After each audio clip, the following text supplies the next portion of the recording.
Good morning class 3। हम लोग आज ग्लोब चैप्टर का शुरुआत करते हैं। ठीक है, सॉरी, ग्लोब चैप्टर का शुरुआत हो चुका है। ग्लोब क्या था याद है? ग्लोब के बारे में बोले थे, एक बॉल के शेप का स्ट्रक्चर होता है। ये देखो, ये ग्लोब है। ठीक है, एक बॉल के शेप का स्ट्रक्चर होता है जो कि एकदम तुम्हारे अर्थ का डुप्लीकेट होता है, मगर बहुत छोटा सा फॉर्म होता है। ये एक एक्सिस पे फिक्स्ड रहता है जिसके चारों तरफ ये घूमता है। एग्जाम्पल के तौर पे तुम लोगों को हम बताए थे, ये थोड़ा सा टिल्टेड होता है, यानी कि झुका हुआ होता है। देखो यहाँ पे है ना, ये वाला पोर्शन और ये वाला पोर्शन है ना, टिल्टेड है ना। लाइन खींचोगे यहाँ से यहाँ, जब एक लाइन, तो वो झुका रहेगा ऐसा। लाइन तुम्हारा ऐसा दिखेगा, जबकि दिखना होना चाहिए था ऐसा, जबकि मिलता है ऐसा। ये क्यों है? क्योंकि अर्थ भी रियल में थोड़ा टिल्टेड है और टिल्ट होकर के ही घूमता है। ठीक है, अब हम आते हैं फीचर्स ऑफ ग्लोब के बारे में। तो ग्लोब में वेरी इन साइज़। ग्लोब का साइज़ बहुत ऊपर नीचे होता है। कभी कोई बहुत ऊंचा, बहुत बड़ा सा ग्लोब होता है, किसी किसी के पास छोटा सा होता है, किसी किसी के पास एकदम छोटा ग्लोब होता है, एकदम तुम्हारा वो तुम्हारा जंपिंग बॉल होता है ना, उस साइज़ का एकदम छोटा सा। तो ग्लोब का साइज़ है, ग्लोब अलग अलग साइज़ का है। एक बड़ा सा ग्लोब सब लोग अगर ख़रीद सको तो ख़रीद लो, बहुत अच्छी बात होगी, क्योंकि बड़ा सा ग्लोब में क्या होता है ना, तुम बहुत कुछ देख सकते हो। ठीक है, पूरी दुनिया को देख सकते हो, जान सकते हो तुम्हारे आसपास कौन है, कहाँ है। ठीक है, तो globe is very very very very important thing. Okay, तो ग्लोब वेरीज इन साइज़ में वेरी करता है अपने। Big ones cannot be carried easily. बहुत बड़ा ग्लोब जो होगा वो कैरी नहीं कर सकते तुम। ठीक है, बड़ा सा ग्लोब है, मान लो फुटबॉल, इससे भी बड़ा, फुटबॉल से भी बड़ा ग्लोब है, यानी बड़ा ग्लोब है जो भी, तो उसको तुम कैरी नहीं कर सकते। उसको तो तुमको घर पे ही रखना पड़ेगा अपने पास। A smaller which can same time be defaulted but carried with ease। ठीक है, स्मॉल जो होगा, छोटा वाला जो होगा, वो डिफ़ॉल्ट भी होता है उसमें कभी कभी। ठीक है, उतना क्लियरिटी नहीं होगा ना छोटा में, तो वो, लेकिन उसको लेके जाना आसान है कहीं पर। On all the globes oceans, continents are shown in their correct size। ठीक है, on all the globes oceans, मतलब अगर हम सारे ग्लोब्स और ओशियंस का बात करें,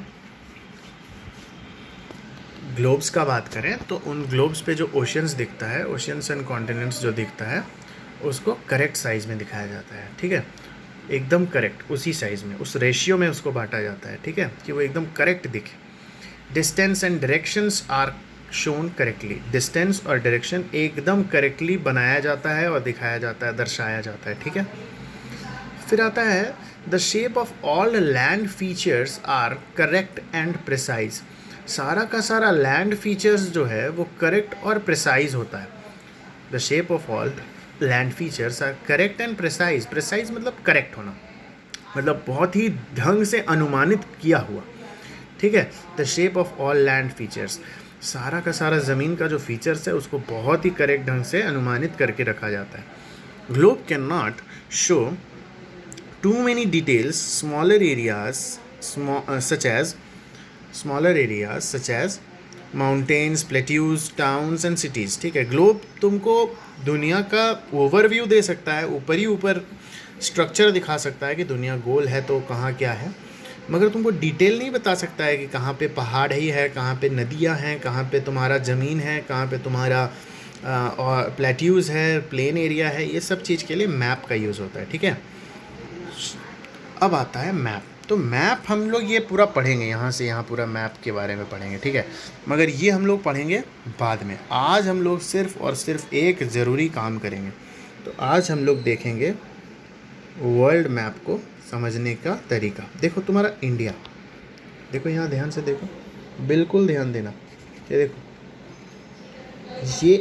ये जो ब्राउन पोर्शन है ना, ये बड़ा बड़ा लैंड का पोर्शन है। ठीक है, ये देखो, ये बड़ा सा जो पोर्शन है, यहाँ से लेके यहाँ, ये पूरा, ये क्या है? ये एशिया है, सबसे बड़ा कॉन्टिनेंट। ये देखो छोटा सा कॉन्टिनेंट है ना, यूरोप। ठीक है, ये देखो अफ्रीका, ये भी बहुत बड़ा कॉन्टिनेंट है। ठीक है, अफ्रीका है ना। ये देखो तुम्हारा एशिया जो है, उसी में तुम्हारा ये इंडिया है ना। और ये जो बड़ा सा कंट्री है, ये भी ये चाइना है। ऊपर में जो बहुत बड़ा सा कंट्री दिख रहा है वो रशिया है। ये इंडियन ओशियन है, इंडिया के नीचे इंडियन ओशियन है, यहाँ पैसिफिक ओशियन है, और यही पैसिफिक ओशियन गोल घूम के इधर से निकलता है, ठीक है। ये देखो नॉर्थ अमेरिका है, ठीक है, और ये देखो साउथ अमेरिका है ना। यहाँ साउथ अमेरिका और अफ्रीका के बीच में अटलांटिक ओशन है, ये पूरा जो ओशियन है इसको अटलांटिक ओशन बोला जाता है। ये देखो पूरा ओशन को अटलांटिक ओशन बोला जाता है।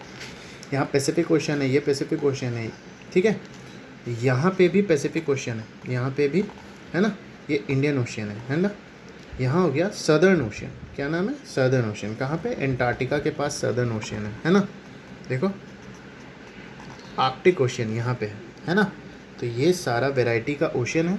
और ये देखो तुम्हारा कॉन्टिनेंट का टाइप, ये कॉन्टिनेंट का नाम है ऑस्ट्रेलिया। पता नहीं क्यों तुम्हारे बुक में नहीं दिया है नाम, लेकिन ये ऑस्ट्रेलिया है, ठीक है। और ये देखो छोटा छोटा छोटा छोटा बॉडीज़ ऑफ लैंड देख रहे हो, बहुत छोटा छोटा टुकड़ा डॉटेड डॉटेड यहाँ यहाँ, ये सब क्या है, ये सब यहाँ पे मालदीव्स है, ये सब क्या है, यहाँ पे मालदीव्स है, ये मालदीव्स है, ठीक है। ये सब क्या है, तो ये सब आइलैंड्स है, ठीक है। हमारे इंडिया के पास भी ये जो कॉन्टिनेंट है इसको भी आइलैंड कहा जाता है। ऐसा कॉन्टिनेंट जो आइलैंड है बताओ, तो कोई भी तुमसे पूछे ऐसा कॉन्टिनेंट का नाम जो आइलैंड भी हो तो बोलोगे ऑस्ट्रेलिया। देखो इसके चारों तरफ पानी है और ये कॉन्टिनेंट भी है और इसका नाम ऑस्ट्रेलिया है, ठीक है। तो ये तुम्हारा वर्ल्ड मैप था। और ध्यान से देखो, तो देखो ये वाइट कॉन्टिनेंट है, इसका नाम क्या है, एंटार्क्टिका। और देखो इसके जस्ट ऑपोजिट यहाँ पर क्या है, आर्कटिक, है ना। देखो यहाँ पर एक लाइन होता है, देखो 0 डिग्री, देखो ये देख रहे हो 180 डिग्री पूरा टर्न हो गया ऐसे करके, इधर भी 180 डिग्री, तो कंपास में जैसे होता है ना।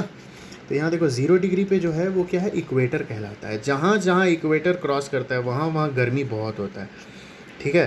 तो देखो तुम्हारा इक्वेटर यहाँ क्रॉस कर रहा है तो अफ्रीका में पूरा गर्मी रहेगा। इंडिया से थोड़ा दूर है तो देखो नीचे वाले पोर्शन में बहुत गर्मी रहेगा, है ना। अगर इंडिया ना तो यहाँ गर्मी होता। सबसे उभरा हुआ पोर्शन जो है वो कहलाता है। यहाँ पर ध्यान से देखोगे तो एक स्केल दिया रहता है कि 2000 माइल्स, ठीक है।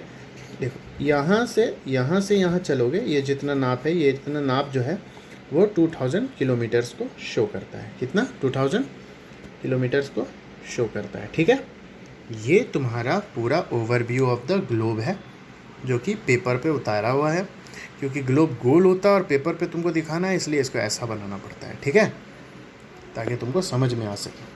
तो ये है पूरा तुम्हारा ग्लोब। अब कल हम लोग मैप के बारे में पढ़ेंगे, आज इसको समझ गए और कल देखो यहाँ पर हम लोग इसके बारे में समझेंगे, ठीक है। ये तो अपना इंडिया का मैप है ना।